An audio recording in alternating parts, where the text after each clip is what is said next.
Hello friends, welcome to Keyword Today. Today I am going to explain you about a very common error that you come across WordPress nowadays, and that is a simple error called as update failed and you are probably offline. Now let's see this video and understand how you can fix it quickly. Let's start with adding a post and see the actual problem happening.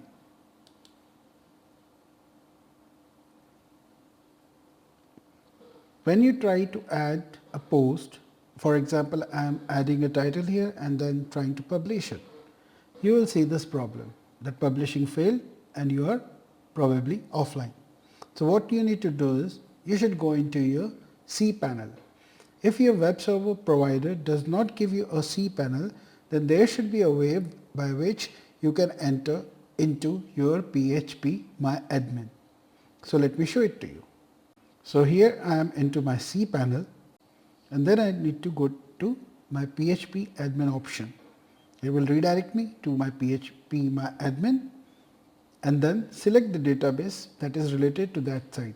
If you have just one site and one database, it's good. Now go to the WP options, and here where there are the URLs of your website, just remove the entire URL and put a slash, like I am doing it here,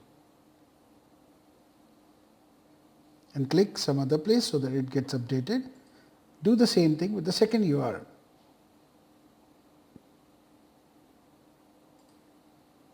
Okay, now we have done it. Let's go to our site. Just refresh the page and it will ask you to log in because the URL has changed. Now log in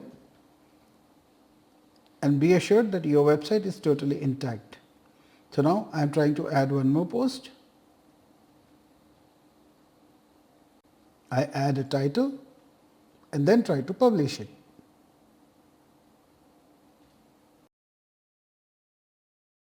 And see, it got published. And you can see the front end of the website. It looks perfectly fine. Actually, this is a big logo. I was just trying to show you the issue, how you can solve the issue. And please do not forget to subscribe. There is a lot to come here on Keyword Today. Visit our site keywordtoday.com for more information and free tutorials. And if you want to do some SEO for your own website, you will require lots of backlinks and we gave them free of cost. There is no price, there is no cost to get 10 to 50 backlinks every week. If you want these backlinks, just go to keywordtoday.com and subscribe.